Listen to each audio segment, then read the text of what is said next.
주제는 이 두 가지입니다. 과학과 예술. 그렇죠. 다 관심이 있죠. 두 개 다. 하지만 두 개 다 다른 영역이잖아요. 그런데 만약에 이 영역 간의 공통점을 하나 찾아본다면 어떤 단어가 딱 떠오를까요? 공통점. 그래요. 창의가 가장 좀 공통점을 찾으면 창의가 나올 것 같아요. 크리에이티브. 네. 그런데 크리에이티브 미치겠죠. 요즘에 갑자기 창의 인성 교육을 하라고 난리죠. 창의가 뭔지도 잘 모르겠는데.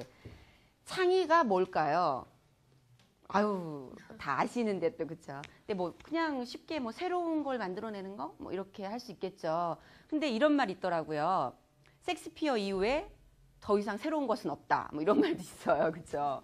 그런데 그냥 완전히 새로운 걸 만든다는 건 정말 어려운 일 같아요. 하지만 그렇다라고 해서 그게 어렵다라고 해서 우리가 창의성을 버릴 수 없으니까 이러면 어떨까 요즘 많이 나오잖아요. 이렇게 이질적인 두 영역 간에 융합을 하고 결합을 하면 거기에서도 창의성이 나온다라고 이야기를 합니다. 이게 맞는 것 같아요. 그래서 지금은 모든 걸 다 융합하고 섞어서 거기에서 새로운 것들을 만들어내는 것 같아요. 이제 우리의 공통 관심사 이야기를 해볼게요. 바로 교육이죠. 다들 교육자 맞으시죠? 네, 교육인데 저는 그 한국문화예술교육진흥원에서 문화예술 교육을 하는 사람입니다. 그런데 여기에서 오래 하다 보니까 요즘 제가 주로 공부하고 연구하고 있는 분야는 이 여러분이 주로 하고 계시는 교과와 또 제가 공부했던 문화예술을 결합해서 융합해서 만들어지고 있는 어떤 교과 연계 문화예술 교육 프로그램이에요. 그래서 이렇게 했던 수업들 몇 가지 사례가 있는데 에너지라고 하는 과학 교과의 요소를 좀 뽑아왔습니다. 에너지가 어디에 나오나요? 선생님들. 네? 6학년에도 나오고 또 어디 나오고 예, 중학교에도 나오고 그렇죠. 에너지는 계속 이렇게 연결이 되는 것 같아요. 그러면 교과 과정을 살펴보니까 뭐 이런 식으로 이렇게 많이 있더라고요. 제가 오늘 할 두 가지의 호모폴라 애니메이션과 피놀 애니메이션 두 가지를 할 건데 두 가지는 이런 요소들을 포함하고 있습니다. 그래서 선생님들이 오늘 한번 체험을 해보시고 현장에 가셔서 그걸 학년에 맞게 적용을 하시면 될 것 같아요. 어떤 내용이냐면요. 호모폴라 애니메이션을 하기 전에 먼저 잔상효과에 대해서 아셔야 될 것 같아요. 이거 선생님들 다 아시죠? 잔상효과가 뭐죠? 이게 맞아요. 그게 잔상효과죠. 그러다 보면 우리 실생활에서 잔상효과를 알 수 있는 게 뭐가 있나요? 네, 영화, TV도 다 잔상효과이고 또 많이 있잖아요. 여름에 돌아가는 뭐 선풍기라든지 자동차 바퀴라든지 그리고 사실 불꽃놀이도 잔상효과더라고요. 입자들이 이렇게 꽃이 내려오는 건 아니잖아요. 그런데 거기에 화학 입자들이 떨어진 길이 보이면서 이렇게 아름다운 잔상효과 또는 별똥별도. 제가 이 얘기를 왜 하냐면 애니메이션에서 가장 중요한 원리이기 때문이에요. 애니메이션이라고 하는 건 제가 애니메이션 전공이지만 그림 한 장 한 장 개별적인 그림인데 이거를 빨리 겹쳐서 보면 방금 봤던 게 이거랑 연결이 되는 거예요. 그래서 마치 움직임처럼 보이는 건데 제가 지금 실습 바로 예시를 한번 좀 보여드릴게요. 볼게요. 이게 위에 건전지가 이렇게 있습니다. 그리고 전선으로 연결이 되었고요. 자, 이게 중요한데요. 밑에 네오디듐 자석 있죠. 자성이 아주 강한 자석. 네오디듐 자석이 밑에 있고 그 다음에 종이가 있고 또 자석이 있습니다. 그리고 여기 못으로 이렇게 연결이 되어 있고요. 그래서 이 전선을 연결을 하면 어떻게 될까요? 돌아가죠. 그쵸? 왜 돌아가나요? 나중에 설명을 해주셔야 돼요. 그러면 거기까지는 과학이에요. 그래 돌아가 자기장 이렇게 돼. 하지만 우리에게 어떤 미적인 체험이라든지 감성적인 느낌이 없잖아요. 그렇죠? 여기에 예술을 더하는데 이 밑에 애니메이션 그림을 그리는 거예요. 그래서 연속되는 동작 그림을 4장 정도 그려서 돌아가면서 내가 그렸던 그림이 움직이네. 식빵이 토스틱에서 튀어나오네. 꽃이 피네. 뭐 이렇게 나비가 나네. 이렇게 되는 거예요. 자, 여기 이렇게 돌아가는 그림이 지금 이게 잠깐 떨어지긴 했는데 그림 보이시죠? 꽃이 몽우리가 있고 조금 폈고 조금 더 폈고 완전히 이게 지금 벌어졌네요. 만개를 했습니다. 이렇게 꽃이 피고 있는 단계를 제가 한번 그려봤고요. 이게 이제 이게 움직이면 되면 꽃이 막 피네 이렇게 되겠죠. 밑에 자석이 하나 있고 위에 또 자석이 있어요. 못으로 연결을 해서 이렇게 여기에다가 놓고요. 그리고 전선으로 얘를 한번 보겠습니다.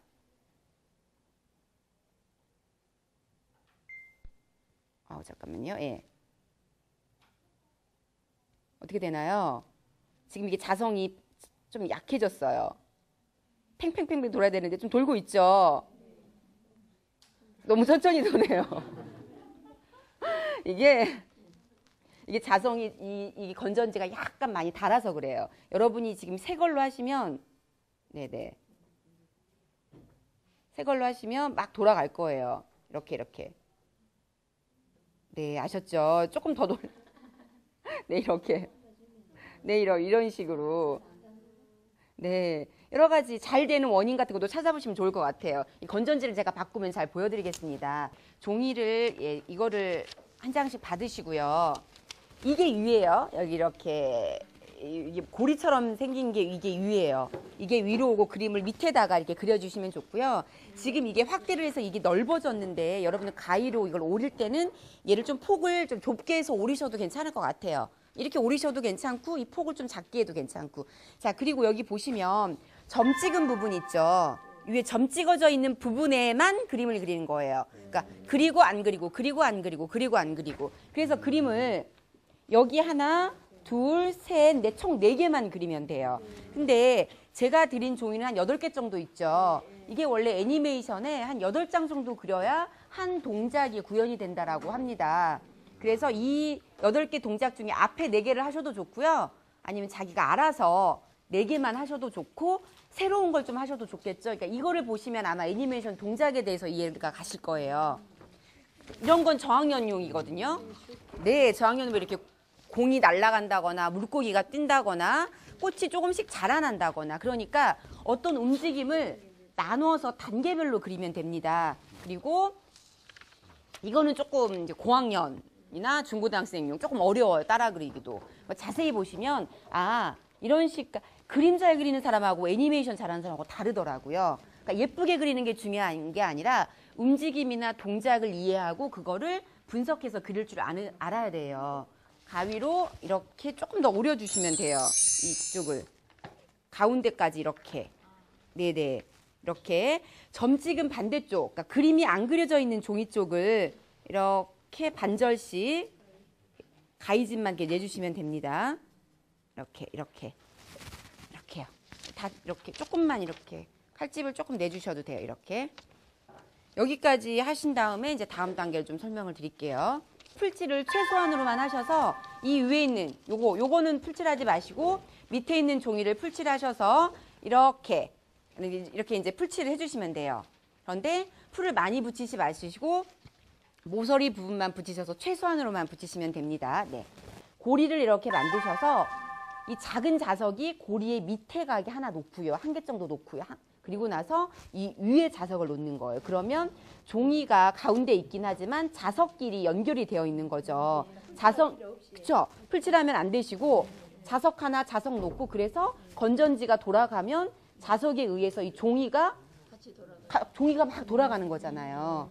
자, 이제 활용점점을 찍을 중요한 단계입니다. 근데 안 될 경우에는 문제점들이 여러 가지가 있으니까 그때도 찾아보면 될 것 같아요.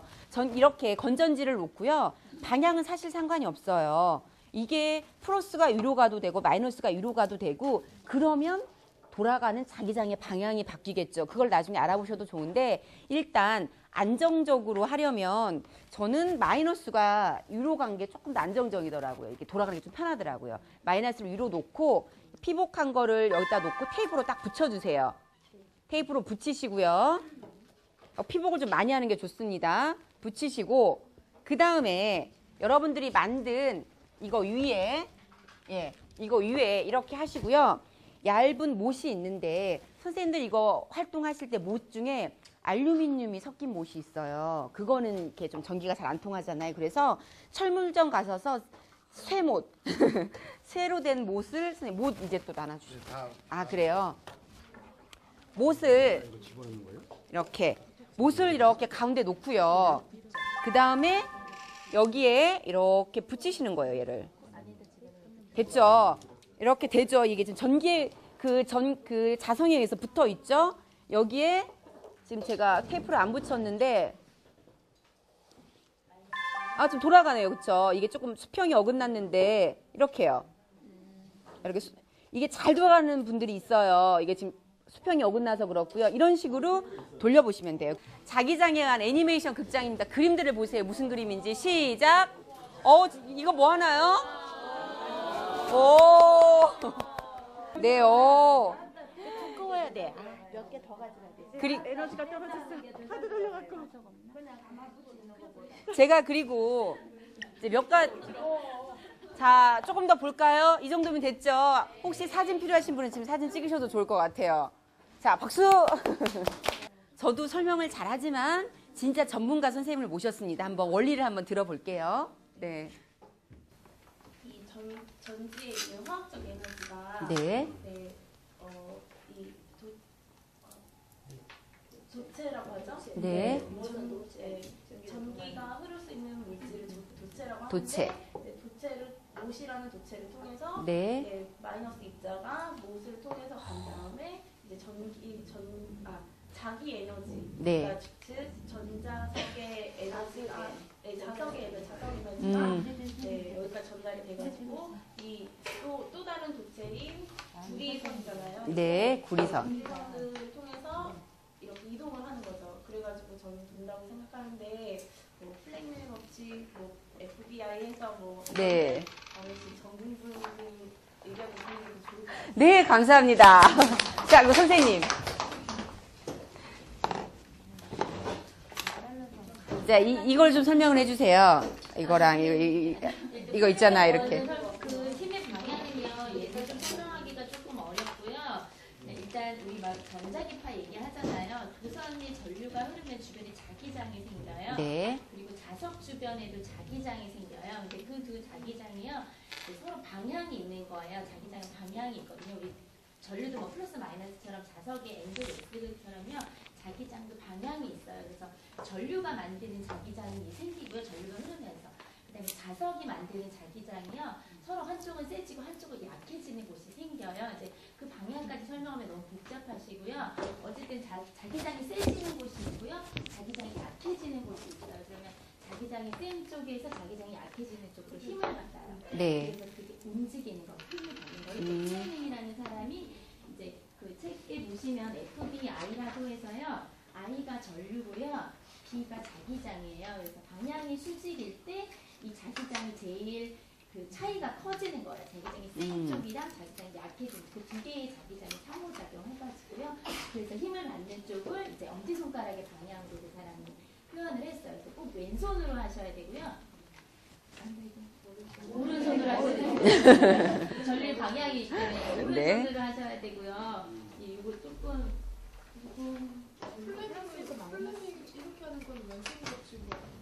플레밍의 왼손 법칙.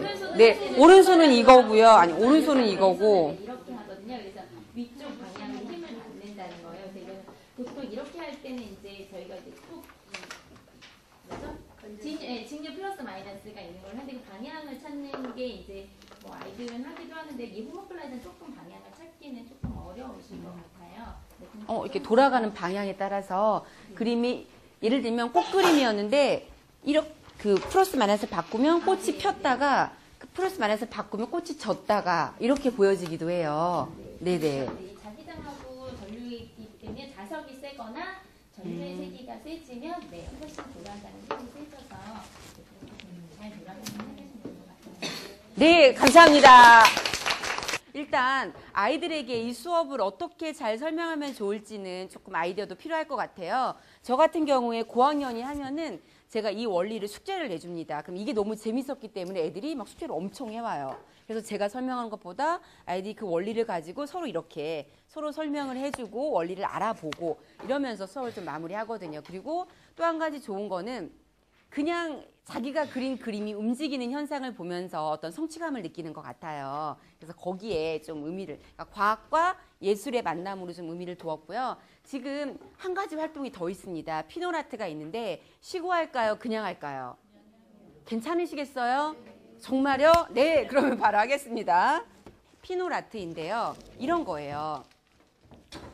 자, 아까 휴지심 아트처럼 빛이라고 하는 요소가 이 작품에 꼭 필요한 재료가 되는 거예요. 그래서 여기 보시면 이렇게 검은색 종이에 구멍을 뚫고요.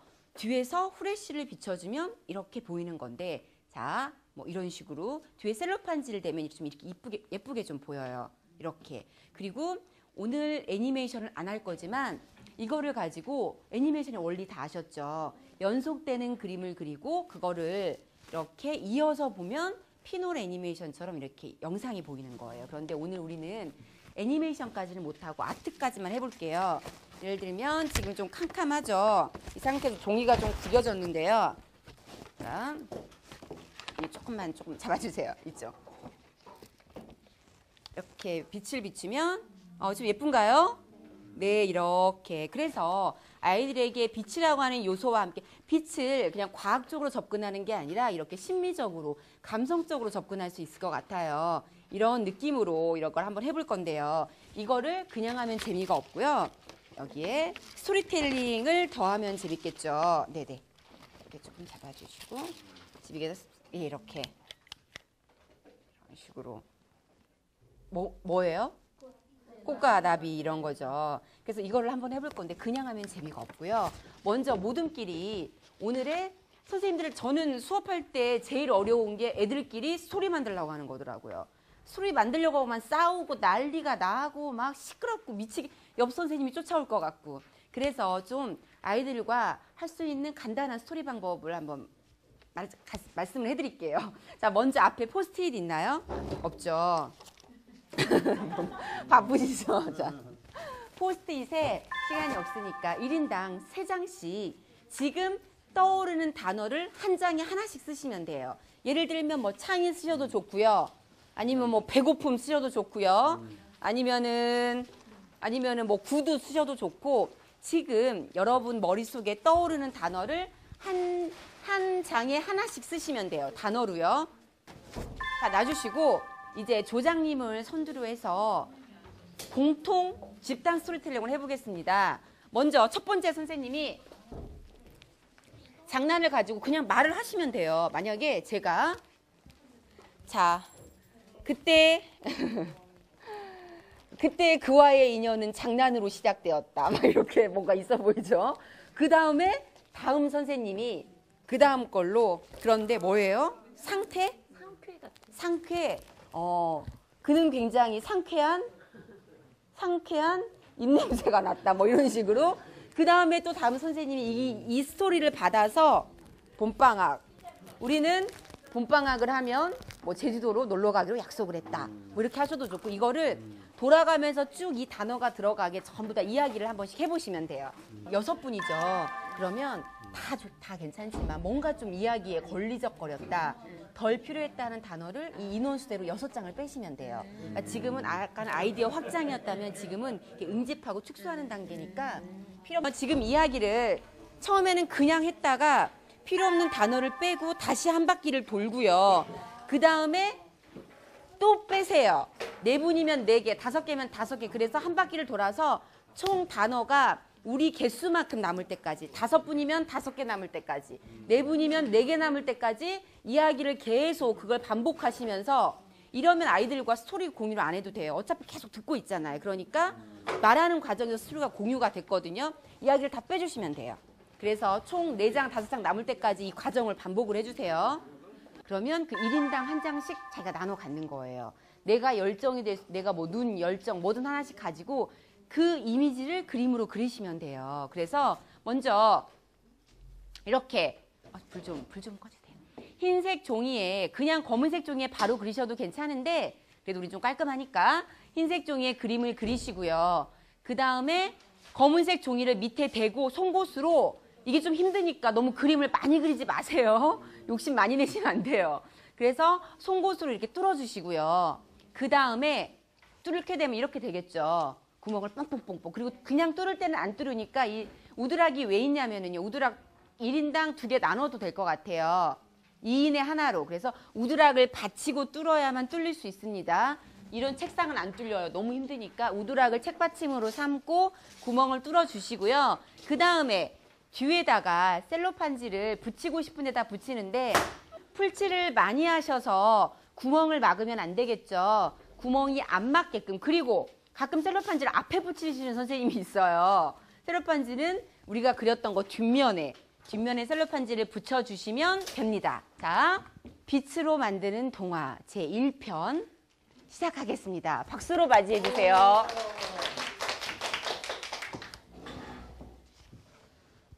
네, 이거 빼도 아니요, 여러 개 해도 돼요. 네. 눈을 좋아하는 겨울 왕국에 살고 있는 저는 울랄프입니다. 와. 이건가요? 저는 엘사와 눈 내리는 겨울 왕국에서 너무나 행복한 시간을 보냈답니다. 좀 더 보여줄까? 하지만 겨울 왕국은 나에게 그다지 여름만큼 행복감을 주지 않았습니다. 이건가요? 그래서 곰곰이 생각하다가 기차 여행을 떠나기로 했지요. 기차를 타고 제가 어디로 갈까요? 좀 더 감상할 시간을 주고, 네. 선생님도 하셔도 돼요. 기차를 타고 바다로 갔습니다. 여름 바다로 갔습니다. 잘 보이나요? 좀 더 감상할게요. 여기 기러기도 끼룩끼룩 날고. 네, 이렇게 기러. 좀 설명을 좀 해주세요. 기러기, 그리고 이건 뭔가요? 이거 고래물이에요. 고래래요, 고래. 고래, 네. 그리고 또 마지막. 여러분, 그런데 울랄프가 이 바다 광경을 보셨을 거라고 상상하세요? 네, 커피를 먹다가 녹아버렸어요. 네. 그래서 잠깐만요. 여기 스토리텔러분, 이 이야기를 통해서 하고 싶은 이야기 주제가 뭐였는지 그냥 한마디만 해주세요. 주제, 메시지. 여러분은 행복하세요? 네. 재밌는 활동이 되셨나요? 네. 그리고 그런 것 같아요. 예술이라고 하는 게 어떤 도구로 쓰일 수 있을 것 같습니다. 예를 들면 창의성이라든지 인성이라든지 뭐 상상력이라든지 아니면 뭐 감성의 소통이라든지 이런 걸 하기 위해서 아이들이 정말 좋아하는 이 예술을 가지고 이 도구를 가지고 활용하는 게 목적이었고요. 선생님들도 각 전공이 있으시겠지만 예술을 도구로 사용을 하셔서 예술에 의한 아주 멋진 교육을 많이 실현해 주시기 바랍니다. 감사합니다. 저는 지금까지 꽃에 물 주는 마음으로 학생들을 만나고 싶은 강사 김연영이었습니다. 감사합니다. 네.